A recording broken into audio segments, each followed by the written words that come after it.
Class 10th हम लोग गणित में निर्देशांक ज्यामिति कोऑर्डिनेट जियोमेट्री पढ़ रहे हैं और 7.2 एक्सरसाइज चल रहा है और क्वेश्चन नंबर आज हम लोगों को देखना है 6, क्वेश्चन नंबर 6। तो 4 पॉइंट दिए गए हैं और ये क्या बनाता है, समांतर चतुर्भुज। इंग्लिश में क्या बोलते हैं इसको, पैरेलल क्वाड्रिलेटरल, ऐसा कुछ होता है क्या? वही समांतर चतुर्भुज ऐसा कुछ होता है। इसके आमने सामने की दोनों भुजाएं कैसे होते हैं, पैरेलल होते हैं। कैसे होते हैं, समानांतर, है ना, कभी एक दूसरे को नहीं काटते कहीं जाके। एक पॉइंट उसका दिया गया है ए 1,2, बी दिया है 4,y, 4,y, सी दिया है x,6 और डी दिया है 3,5। एक बात तो तय है कि आमने सामने की भुजा क्या होगी, समान होगी। ये तो तय है, समांतर चतुर्भुज में आमने सामने वाली भुजा जो है वो समान होते हैं। क्या इनमें से कोई भी एक भुजा हम निकाल सकते हैं?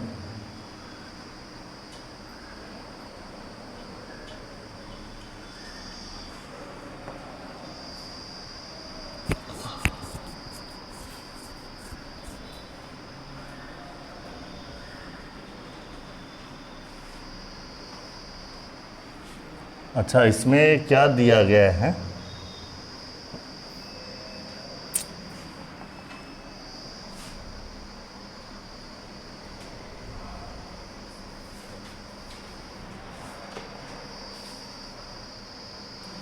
ये मान लीजिए पी है,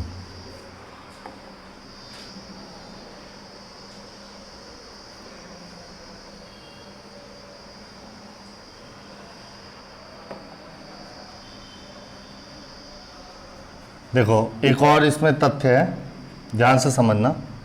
अगर ये आपको समांतर चतुर्भुज नहीं लग रहा हो तो कोशिश करना कि बन जाए। समांतर चतुर्भुज बनाने के लिए इसके जस्ट पैरेलल मुझे खींचना पड़ेगा, एक यहाँ पे कहीं मिलेगा, ठीक। ये हमारा कौन है, बी। इसका एक रूल है कि इसके जो डायगोनल है, विकर्ण, जिस बिंदु पर काटेंगे वो बिंदु मध्य बिंदु होगा दोनों डायगोनल का। दोनों डायगोनल का क्या होगा, यानी कि P जो है वो P एक मध्य बिंदु है किसका, DB का और AC का। तो हम यहां पे लिख सकते हैं P, बहुत ज़्यादा इसमें, P एक मध्य बिंदु है किसका, तो कहेंगे कि BD का मध्य बिंदु किसका है, मध्य बिंदु को इंग्लिश में कहते हैं मिड पॉइंट, और किसका है, AC का मध्य बिंदु है, मध्य बिंदु। तो BD का मध्य बिंदु क्वाड्रेट फार्मूला के अनुसार x का जो निर्देशांक है उसका आधा।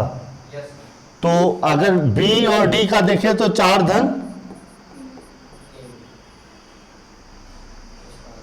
तो हम यहां पे नहीं, यहां पे हम क्या लिखने वाले हैं, 4 धन 3 बटा 2 कामा 5 धन y बटा 2।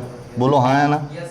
और AC को लिखेंगे 1 प्लस x अपान 2 और कामा 2 प्लस 6 अपान 2। कोई दिक्कत? तो अतः so that 4 plus 3 by 2 equal to 1 plus x by 2। तो 2 कैंसिल। तो हम लोग इसको लिख सकते हैं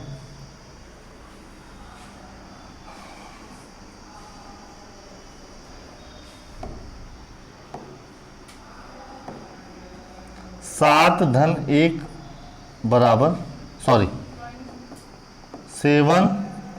प्लस 1 प्लस 6 एक्स यानी एक्स इक्वल टू 7 माइनस 1 यानी एक्स इक्वल टू 6। और दूसरा हिस्सा 5 प्लस वाई अपान 2 किसके इक्वल होगा? 2 प्लस 6 अपान 2, 2 2 कैंसिल, बोली हाँ या ना? तो 5 प्लस वाई इक्वल टू 8, बोलो। तो ये 5 प्लस है, 5 प्लस वाई इक्वल टू, तो y इक्वल टू 8 माइनस 5, तो y इक्वल टू 3। कोई दिक्कत? इसका आंसर तो ये x और y फाइंड करना था, उसका आंसर। कोई दिक्कत? नेक्स्ट,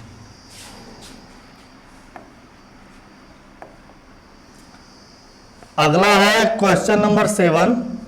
ए के निर्देशांक ज्ञात कीजिए। ए बी एक वृत्त का व्यास है। अच्छा, यहाँ पे दिया भी गया है। केंद्र 2, -3 है, ठीक। बी का निर्देशांक 1/4, 1,4 है। ए ज्ञात करना है। मान लेते हैं फिगर हमारा इस तरीके से है। केंद्र इसका 2, है। ए x, y है और बी 1, 4 है। कोई दिक्कत नहीं है। एक तो पहली चीज कि O B equal to O A होगा क्योंकि रेडियस इक्वल होगा। दूसरा, दोनों बिंदुओं का मध्य बिंदु कौन होगा? पक्की बात। तो अतः ओ का मध्य, ओ का बिंदु बराबर या ओ का निर्देशांक बराबर ए बी का मध्य बिंदु। बोल दो, बोल दीजिए, है कि नहीं भाई? ओ की जो पॉइंट होगी, निर्देशांक होगा, वो ए बी का क्या होगा? ओ का पॉइंट कितना दिया है?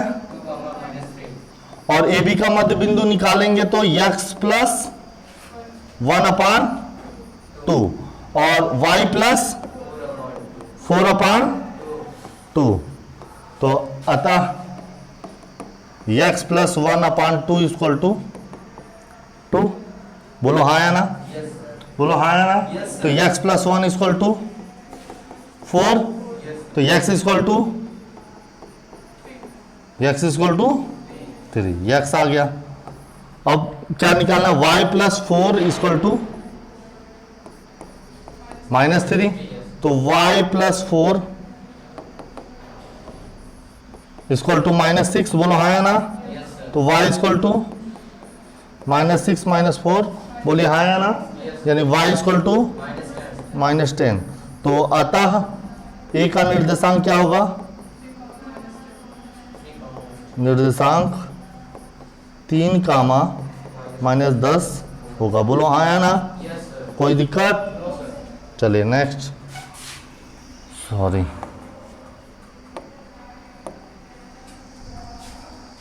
कह रहा है क्वेश्चन नंबर 8, यदि ए और बी इतना और इतना हो तो बिंदु P के निर्देशांक ज्ञात कीजिए ताकि AP इक्वल टू 3/7 AB हो।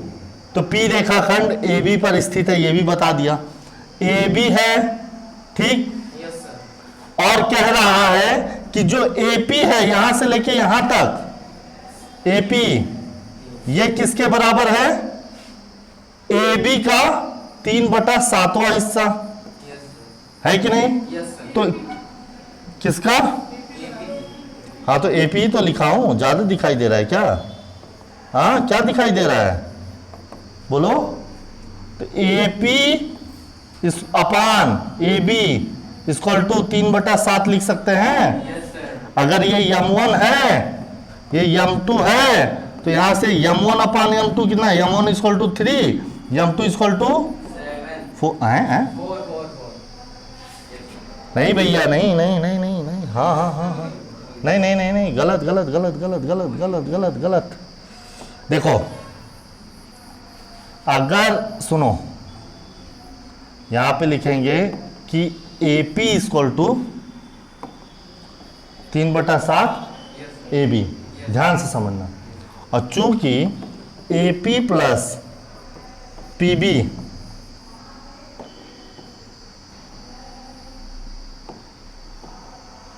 AP plus PB equal to AB, बोलो हाँ या ना?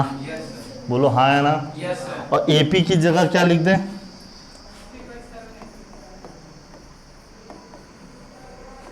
तो पी बी क्या आ जाएगा, बोलो। ए बी को उधर भेज दें, यस सर। बोलो। यस तो P B equal to A B minus 3/7 A B. तो पी बी इक्वल टू,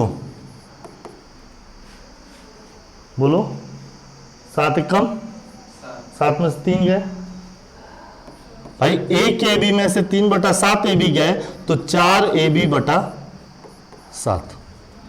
भाई मुझे तो यही घड़ी रहा थी। 7 एकम, 7 में से 3 गए, क्योंकि ए बी दोनों सेम है। नहीं समझे? अतः एपी अपान ए बी क्या होगा, एपी अपान पी बी।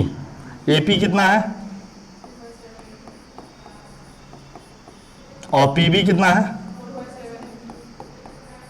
तो ए बी 7 3 बटा, इसलिए 3 और ये 4 लिखा गया।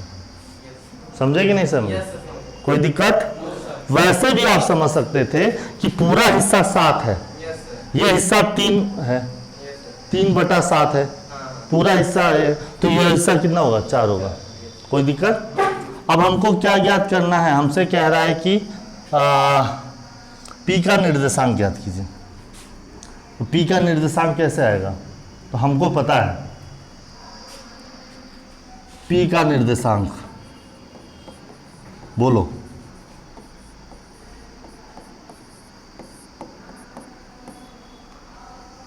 ये यम1 है, यम1 का गुणा इससे और यम2 का गुणा, तो यम1 का गुणा किससे, यक्स वाले से। नहीं समझे? यम1 का गुणा यक्स2 से और प्लस यम2 का गुणा यक्स1 से। तो यम2 यम1 आपको पता है, क्यों भूल गए क्या, फार्मूला भूल गए क्या? अरे निर्देशांक ज्ञात है, 2 हिस्सों में बांट रहा है यम1 यम2 में, तो निर्देशांक ज्ञात करने वाला फार्मूला भूल गए?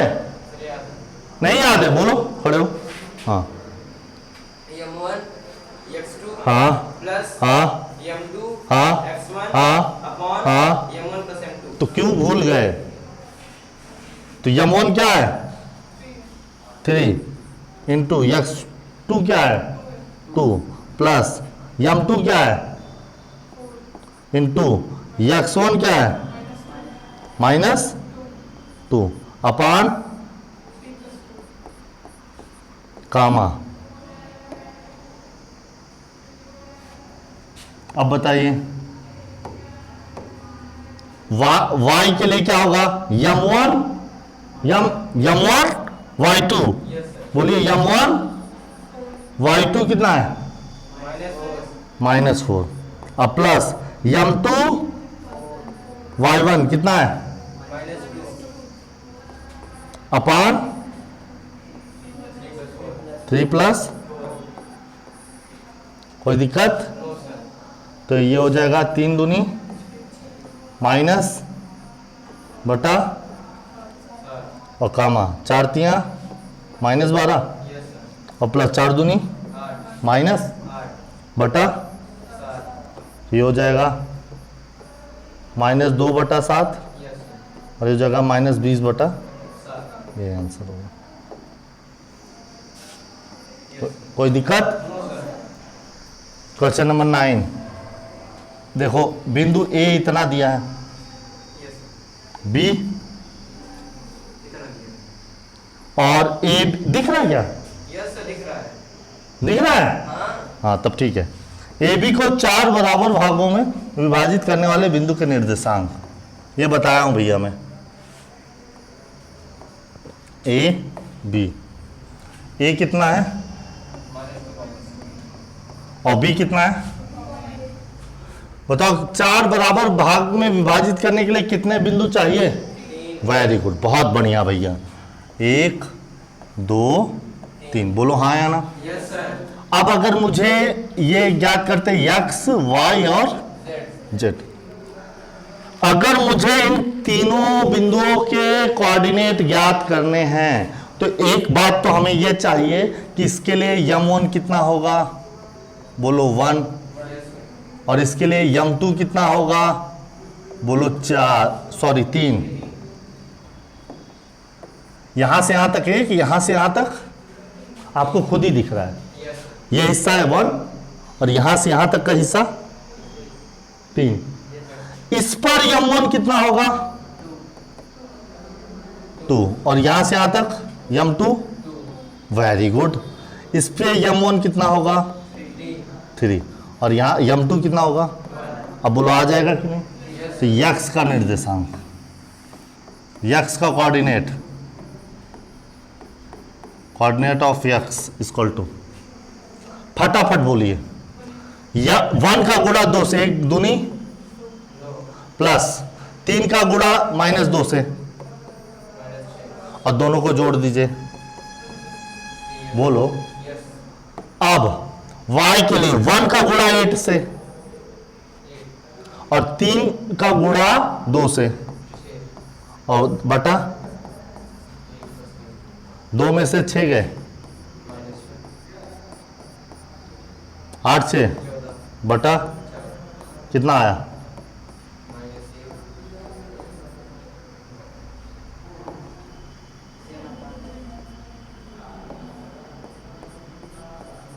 नहीं समझे, नहीं समझे। क्या आप y का कोऑर्डिनेट ज्ञात कर लेंगे, बता दे कोई।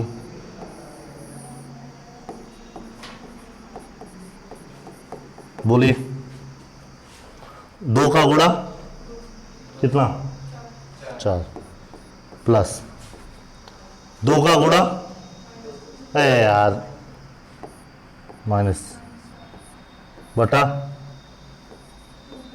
मुझे तो 2 धन 2 ही समझ में आता है, नहीं समझ में आया।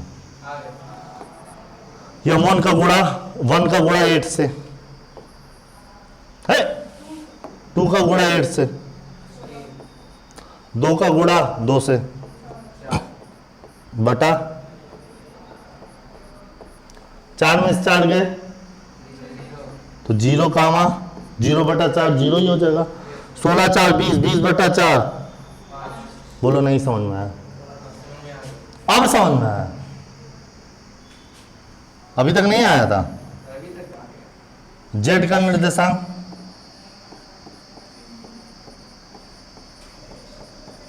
बोलो क्या होगा,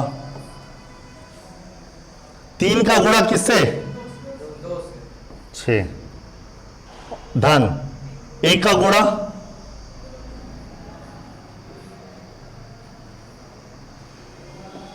3 धन कामा y 3 का गुणा कितना और 1 का गुणा और बटा, यानी 6 में से 2 गए 4 बटा 4 कामा 24 2 26 बटा 4। कोई दिक्कत, ये इसका आंसर सॉल्यूशन यहां पे दिया गया। ठीक ठीक है। अगला क्वेश्चन, एक सम चतुर्भुज का क्षेत्रफल ज्ञात कीजिए जिसके शीर्ष इतने इतने और इतने हैं। बोलो आ जाएगा। क्या चतुर्भुज का क्षेत्रफल ज्ञात करना आता है, बोलो नहीं आता। बोलो क्या त्रिभुज का क्षेत्रफल ज्ञात करना आता है, बोलो आता है। क्या फार्मूला होता है,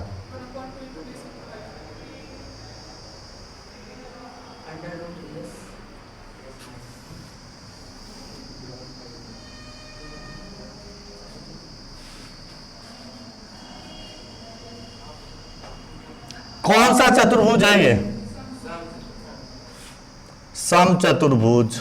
बोलो हाँ या ना, बोलो। चारों भुजाएं ए कितना मान लेते हैं,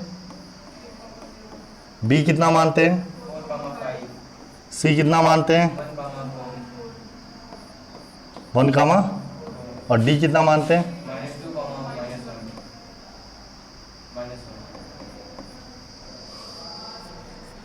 ठीक। आप इस चित्र से भी चल सकते हैं, मैं इस चित्र से चलता हूं। कोई दिक्कत? हालांकि सब में वही चीज है, बस मैंने दिशा अलग रखा है, उन्होंने अलग रखा है। समचतुर्भुज का जो क्षेत्रफल होता है भैया,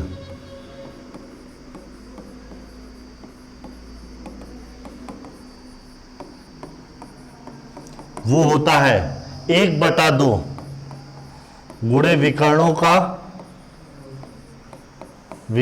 का गुणनफल। नहीं समझे? ये होता है, यानी 1/2 AC और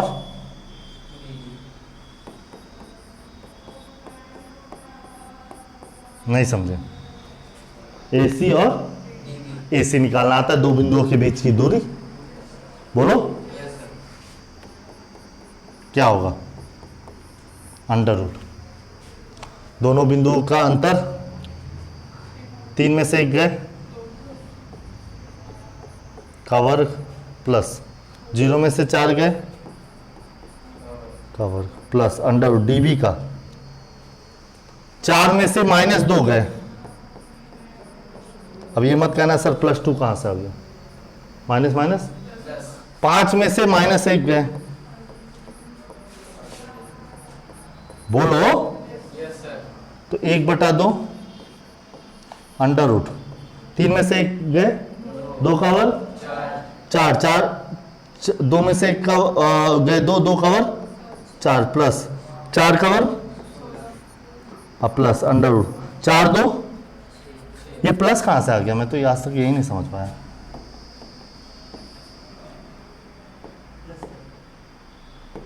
गुणा है ना ये तो,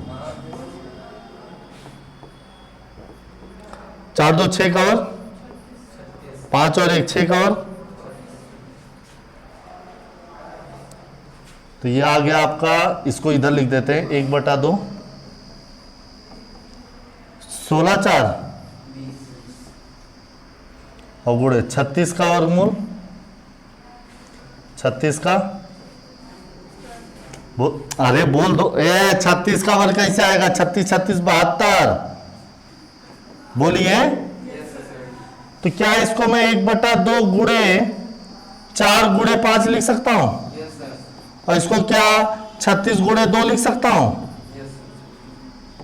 4 का वर्गमूल 2 बाहर आ जाएगा और बचेगा क्या? और 36 का वर्गमूल 6 बाहर आ जाएगा, बचेगा क्या? 2 2, तो 6 अंडर रूट 5 दूनी वर्ग इकाई।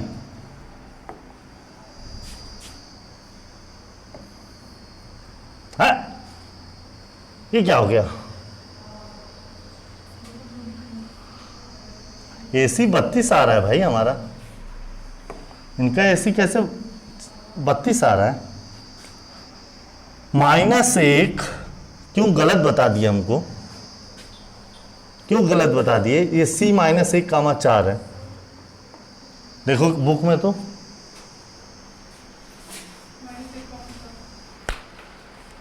हमने कौन सा निकाल लिया? 1, 4। तो क्या मेरा उत्तर गलत है? अगर मैं वो 1, 4 रखूंगा तो मेरा उत्तर कितना आएगा? और अगर मैं -1, 4 रखूंगा तो उत्तर कितना आएगा?